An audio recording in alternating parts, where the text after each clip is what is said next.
Hi guys IPL 41வது match Mumbai Indians Sunrisers Hyderabad ஆட போறாங்க. ஸோ ராஜீவ்காந்தி இன்டர்நேஷனல் ஸ்டேடியம் ஹைதராபாத்ல தான் இந்த மேட்ச் நடக்க போகுது. ஸோ இந்த மேட்சோட கம்ப்ளீட் அனாலிசிஸ் நம்ம இந்த வீடியோல பார்க்கலாம். டெலிகிராம் சேனல்ல என்னுடைய ஃபைனல் ஸ்மால் லீக் டீம் நான் எந்த டீமை போட்டு கான்டெஸ்ட் ஜாயின் பண்றேனோ அந்த டீமை உங்களோட ஷேர் பண்ணுவேன். டெலிகிராம் சேனல் ஃபைனல் டீம் வேணும் அப்படிங்கிறவங்க டெலிகிராம் சேனல்ல ஜாயின் பண்ணிக்கோங்க. ஜாயின் பண்றதுக்கான லிங்க் வந்து இந்த வீடியோக்குள்ள டிஸ்கிரிப்ஷன்ல இருக்கு. இல்ல விகே டீம்ஸ்னு சர்ச் ஆப்ஷன்ல போய் சர்ச் பண்ணி ஜாயின் பண்ணிக்கலாம் நீங்க. குபேரா ஃபேண்டசி ஆப்ல டியோ ஆப்ஷன் மூலியமா வெறும் ஒரு பிளேயர் எடுத்து நீங்க கேம்ஸ் ஆட முடியும். ஸோ இந்த ஆப் டவுன்லோட் பண்ணதுக்கான லிங்க் அண்ட் ரெஃபர் கோட் ரெண்டுமே இந்த வீடியோக்குள்ள டிஸ்கிரிப்ஷனில் கொடுக்குறேன்.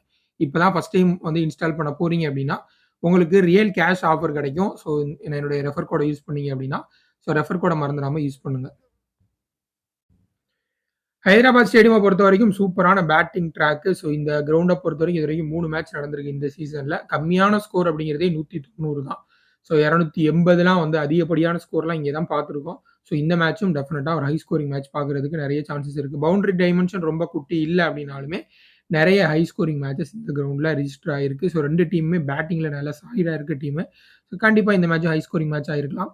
ஸோ முடிஞ்ச அளவுக்கு பேட்டர்ஸுக்கு இம்பார்ட்டன்ஸ் கொடுத்து டீம் எடுங்க. அதான் கிளிக் ஆகிறதுக்கு வாய்ப்பு இருக்குது. நம்பர்ஸ் அப்படின்னு பார்க்கும்பொழுது 82 மேட்ச்சில் சேசிங் டீம் கொஞ்சம் அதிகமாக வின் பண்ணியிருக்காங்க. 166 அப்படிங்கிறது இங்கே ஓவராலாக நடந்த மேட்சஸ் இந்த 82 மேட்ச்க்கான நம்பர்ஸ். பட் ஸ்டில் இதோட ஒரு 40 ரன் அதிகப்படியாக வச்சாதான் ஆவரேஜ் ஸ்கோர் இந்த மேட்ச் இருக்கிறதுக்கு வாய்ப்பு இருக்கு. பவுலர்ஸை பொறுத்த வரைக்கும் பெரிய வகையில் எந்த அளவுக்கும் ஹெல்ப் இருக்காது அப்படின்னு தோணுது. எஸ்ஆர்எச்சோட ப்ராபுல் பிளேயிங் லெவனை பொறுத்த வரைக்கும் அபினவ் மனோகர் எக்ஸ்ட்ரா ஒரு பேட்டருக்கு போறாங்களா இல்லை எக்ஸ்ட்ரா ஒரு பவுலருக்கு போறாங்களா அப்படின்னு வெயிட் பண்ணி பார்க்கணும். ஸோ இந்த 5 பவுலர்ஸ் வந்து சாலிடா இருப்பாங்க. எஸ்ஆர்எச்சை பொறுத்த வரைக்கும் அவங்களுடைய இந்த பேட்டிங் வந்து ஒரு பெரிய கன்சர்னா இருந்திருக்கு. ஒன்று பெரிய ஸ்கோருக்கு போவாங்க, அப்படி இல்லைன்னா பயங்கரமா சொதப்புவாங்க. ஸோ அதுதான் 2 விதமான எஸ்ஆர்எச்சோட பர்ஃபார்மன்ஸ் இந்த சீசன்ல பார்த்துருக்கோம். ஸோ அதனால ஒரு எக்ஸ்ட்ரா பேட்டர் தேவைப்பட்டா அபினவ் மனோகருக்கு போவாங்க. இல்லை எக்ஸ்ட்ரா பவுலர் தேவைப்பட்டா ஒரு ராகுல் சகருக்கு போனாங்க போன மேட்ச். இல்லை ஜெய்தேவ் உனட்கட் மாதிரி பிளேயருக்கு போகிறதுக்கு வாய்ப்புகள் அதிகமாக இருக்குது. ஸோ இம்பாக்ட் சப்பில் யார் வந்தாலும் நம்ம பெருசாக ஃபோக்கஸ் பண்ண வேண்டிய அவசியம் இல்லை அப்படிங்கிறதுனால இதில் பெருசாக நம்ம கவனம் செலுத்த வேண்டியதில்லை. பவுலர்ஸை பொறுத்த வரைக்கும் மெயின் பவுலர் அப்படின்னு பார்க்கும்பொழுது பேட் கமின் ஷோரா 4 ஓவர் போடுவார். அண்ட் மோஸ்ட்லி 5 பவுலர்ஸோட தான் ஆடுறாங்க நிறைய மேட்ச். அப்படி ஆடும் பொழுது ஃபுல்லாக எல்லாருமே போடுறதுக்கு வாய்ப்பு இருக்குது. எக்ஸ்ட்ரா பவுலரோட ஆடினாங்க அப்படின்னா கம்மின்ஸு, ஹர்ஷல் பட்டேல் இவங்க 2 பேர் மேலே ஃபோக்கஸ் பண்ணுங்க. ஸோ இவங்க 2 பேரும் ஷோரா 4 ஓவர் போடுவாங்க. டெத் ஓவர்ஸ்லையும் இவங்க 2 பேரும் தான் வந்து போடுவாங்க. பிளேயர்ஸை பொறுத்த வரைக்கும் நிதிஷ்குமார் ரெட்டி, இஷான் கிஷன் முதல் மேட்ச் ஒரு 100 அடிச்சாரு. ஸோ இவங்க 2 பேரோட ஃபார்ம் ஒரு கன்சர்னாக இருந்திருக்கு. டிராவிஸ் ஹெட்டும் அந்த பெரிய ஸ்கோர் அடிப்பார். பட் அது கன்சிஸ்டண்டாக கொஞ்சம் மிஸ் ஆகுது. கன்சிஸ்டண்டாக அடிக்க மாட்டார். பட் வந்து இந்த சீசனில் இது வரைக்கும் ஒரு பெரிய ஸ்கோர் டியூவில் இருக்குது. ஸோ இப்போ இது வரைக்கும் அடிக்கல. மேபி இந்த மேட்ச்சில் வருமா அப்படிங்கிறத நம்ம வெயிட் பண்ணி பார்க்கணும். மும்பை இந்தியன்ஸை பொறுத்த வரைக்கும் லாஸ்ட் மேட்ச் அஸ்வினி குமார் அவர் ஆட வச்சிருந்தாங்க. பியூர்லி அந்த மும்பை இந்தியன்ஸோட கண்டிஷனுக்காக ஆட வச்சிருந்தாங்க. ஃபாஸ்ட் பவுலருக்கு கொஞ்சம் ஹெல்ப் இருக்கும், லெஃப்ட் ஆர்ம் சீமர் அப்படிங்கிறதுனால ஆட வச்சிருந்தாங்க. பட் இந்த மேட்ச் அவர் ஆட மாட்டாங்க அப்படின்னு தான் தோணுது. அவருக்கு பதிலாக கரண் சர்மா இல்லை விக்னேஷ் புத்தூர் 2 பேர்ல யாராவது ஒருத்தவங்க இம்பாக்ட் சப்ல உள்ள வர்றதுக்கு வாய்ப்பு நிறையவே இருக்கு. அண்ட் வில் ஜாக்ஸோட ரோலு எஸ்ஆர்எச் இந்த ரிவர்ஸ் பிக்சர்ல ஆடும்போதே பார்த்துருப்பீங்க. பவுலிங்ல நிறைய கான்ட்ரிபியூட் பண்ணாரு. ஸோ இந்த மேட்ச்லயுமே டாப் 3 3 பேர் லெஃப்ட் ஹேண்டர் இருக்கிறதுனால இந்த மேட்சும் வில் ஜாக்ஸோட ரோல் கொஞ்சம் இம்பார்ட்டண்ட்டாக இருக்கும். பேட்டிங்கை பொறுத்த வரைக்கும் கொஞ்சம் மேலே கீழே அனுப்புகிறாங்க. அதை மட்டும் பார்த்துக்கோங்க. சில சமயம் சூரியகுமார் யாதவ் 1 டவுன் அனுப்புகிறாங்க. சில சமயங்களில் வில் ஜாக்ஸ் 1 டவுன் வர்றாரு. ஸோ இது ஒரு பிரச்சனையாக இருந்திருக்கு. மற்றபடி இந்த டீமை பொறுத்த வரைக்கும் மெயின் பவுலர் பும்ரா ஷோரா 4 ஓவர் போடுவார். ரிமைனிங் பவுலர்ஸ் கொஞ்சம் டவுட் தான். ஏன்னா நமன்தீர், வில் ஜாக்ஸ், ஹார்திக் பாண்டியா இவங்கெல்லாம் Mitchell Santner, Will Jacks, Hardik Pandya இவங்கெல்லாம் ஓவர்ஸ் போடுறதுனால ஸோ தீபக் சகர் அதுக்கப்புறம் வந்து ட்ரெண்ட் போல்ட்டோட ஓவர்ஸ்லாம் கொஞ்சம் கட் ஆகுறதுக்கு வாய்ப்புகள் நிறையவே இருக்குது. இந்த மேட்சை பொறுத்த வரைக்கும் இந்த வென்யூவில் நல்லா பெர்ஃபார்ம் பண்ணிருக்கக்கூடிய பிளேயர் அப்படின்னு நம்ம பார்க்கும்பொழுது இது வந்து ஒரு 40க்கு மேலே ஆவரேஜ் இருக்கக்கூடிய பேட்டர்ஸை மட்டும் செலக்ட் பண்ணியிருக்கேன். டிராவிஸ் ஹெட்டை பார்த்தீங்கன்னா ஒரு 10 மேட்ச்ல 428 ரன் அடிச்சிருக்காரு. ஹர்ஷல் பட்டேல் அந்த ஃபேஸ் வேரியேஷன் மட்டும்தான் பவுலர்ஸ்க்கு இருக்கக்கூடிய ஒரே ஒரு வழி இந்த கிரவுண்டை பொறுத்த வரைக்கும். ஃபாஸ்ட்டாக போட்டாலும் அடி விழுகும், ஸ்பின்னர்ஸுக்கும் பெருசாக டர்ன் இருக்காது.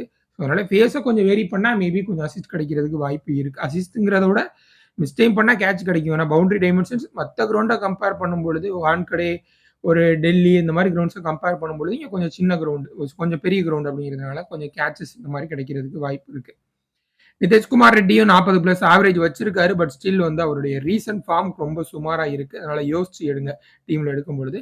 திலக் வர்மாவுக்கு ஹோம் கிரவுண்டு, இந்த கிரவுண்டு 50க்கு மேலே ஆவரேஜ் வச்சிருக்காரு. ஸோ அவருடைய ஹோம் கிரவுண்டுக்கு திரும்ப வர்றாரு. ஸோ டெஃபினட்டாக ஓரளவுக்கு நல்ல இன்னிங்ஸ் எதிர்பார்க்கலாம். பேட்டிங் மட்டும் கொஞ்சம் கீழே அனுப்புகிறாங்க. அது மட்டும் ஒரு கன்சர்னு. ஹென்ரி கிளாசனை பொறுத்தவரைக்கும் அவருக்கும் 50க்கு மேல ஆவரேஜ் இருக்கு இந்த கிரவுண்ட்ல. ஹெட் டு ஹெட் ஸ்டாட்ஸ பொறுத்தவரைக்கும் அதுலயும் டிராவிஸ் ஹெட், கிளாசன்லாம் வந்து நல்லா பெர்ஃபார்ம் பண்ணியிருக்காங்க. திலக் வர்மாவும் வந்து நல்லா பெர்ஃபார்ம் பண்ணியிருக்காரு. ட்ரெண்ட் போல்ட் நியூ பால்ல விக்கெட்ஸ் வந்துரு. அதுக்கு முக்கியமான காரணம் அபிஷேக் சர்மாவோட நிறைய முறை எடுத்திருக்காரு ட்ரெண்ட் போல்ட். ஸோ அதனால வந்து இனிஷியலா கொஞ்சம் அவருக்கு விக்கெட்ஸ் கிடைச்சிருக்கிறத நம்மளால பார்க்க முடியுது. அதே போல வந்து சூரியகுமார் யாதவுக்கும் சூப்பரான அவுட்டிங்கா இருந்திருக்கு எஸ்ஆர்எச்சோட ஆடும் பொழுது. லோ பெர்சன்டேஜ் ஜிஎல்பிக்கு இஷான் மலிங்கா. ஸோ நான் முன்னாடி சொன்ன மாதிரி ஃபேஸ் வேரியேஷன் கண்டிப்பா அது ஒன்று தான் இந்த கிரவுண்டை பொறுத்தவரைக்கும் ஒரு கீயா இருக்கும். ஸோ அந்த வகையில் இஷான் மலிங்கா நல்ல ஆப்ஷனாக இருப்பார். குறிப்பாக ஃபர்ஸ்ட் பவுலிங் பண்ணாங்கன்னா எடுத்துக்கோங்க. அதே போல மிச்சல் சாண்ட்னர் பெரிய அளவில் எடுக்க மாட்டாங்க. மிச்சல் சாண்ட்னரை பொறுத்த வரைக்கும் இந்த டிஃபெண்ட் பண்ணி ஆடக்கூடிய பிளேயருக்கு கொஞ்சம் கண்டெயின் பண்ணி போட்டு போயிடுவார். பட் அதிரடியா சுத்துற மாதிரி பேட்டர்ஸ் இருந்தாங்க அப்படின்னா விக்கெட்ஸ் கொஞ்சம் நிறைய எடுப்பாரு. அதை நிறைய முறை நம்ம வந்து பார்த்துருக்கோம். ஸோ அந்த மாதிரி வந்து பெர்ஃபார்ம் பண்றதுக்கு வாய்ப்புகள் நிறைய இருக்கு. அனிகேத் வர்மா பியூர்லி நம்ம சொன்ன மாதிரி முன்னாடியே எஸ்ஆர்எச் 1 பயங்கரமா ஆடி 200, 250 அந்த மாதிரி போஸ்ட் பண்ணுவாங்க. அப்படி இல்லைன்னா பயங்கரமா வந்து ஃபிளாப் ஆகுவாங்க. ஸோ அந்த மாதிரி இனிஷியலா ஃபிளாப் ஆகும் பட்சத்துல அனிகேத் வர்மா ஒரு சில நல்ல நாக்ஸ் ஆடி இருக்காரு இந்த சீசன்லயே. ஸோ அதே மாதிரி அமைஞ்சது அப்படின்னா கண்டிப்பா நல்ல பேட்டிங் ட்ராக். ஸோ இனிஷியலா கொஞ்சம் ரன்ஸ் அவர்கிட்ட இருந்தும் நல்லா எதிர்பார்க்கலாம். And final small league team தான். வில் ஜாக்ஸோட ரோல் பத்தி நம்ம டிஸ்கஸ் பண்ணோம். ஸோ கட்டாயம் பவுலிங்ல கான்ட்ரிபியூஷன் இருக்கும். பேட்டிங்லேயே ஒன் டவுன் அனுப்புனாங்கன்னா நல்லா இருக்கும் அப்படின்னு தோணுது. ஸோ அதே மாதிரி சூரியகுமார் யாதவ் போட்டிருக்கேன். டிராவிஸ் ஹெட் மும்பையோட பவுலிங் அட்டாக் எஸ்ஆர்எச் கம்பேர் பண்ணும்போது ஸ்லைட்லி கொஞ்சம் ஸ்ட்ராங்கர் பவுலிங் அட்டாக்கா இருக்கு. அதனால வந்து நான் டிராவிஸ் ஹெட்டை வந்து கேப்டன் வைஸ் கேப்டனா போடல. அபிஷேக் சர்மா இங்க வந்து ஒரு சில நல்ல நாக்ஸ் ஆடி இருக்காரு. But still new ball threat கண்டிப்பா இருக்கும். தீபக் சகாரும் சரி, ட்ரெண்ட் போல்ட்டும் சரி, பும்ரா சரி. ஸோ இவங்கெல்லாம் வந்து கொஞ்சம் கஷ்டப்படுத்துறதுக்கான வாய்ப்பு இருக்கு. அதனால அவர் பக்கம் கேப்டன் வைஸ் கேப்டன் போல. Rohit Sharma back to form மாதிரி தெரியுது. ஸோ அவரையும் நான் வந்து எடுத்திருக்கேன். இதான் என்னோட டீம். இதில் ஏதாவது சேஞ்ச் இருந்துச்சுன்னா டெலிகிராம் சேனலில் இன்ஃபார்ம் பண்ணுறேன். ஜாயின் பண்ணிக்கோங்க. நன்றி.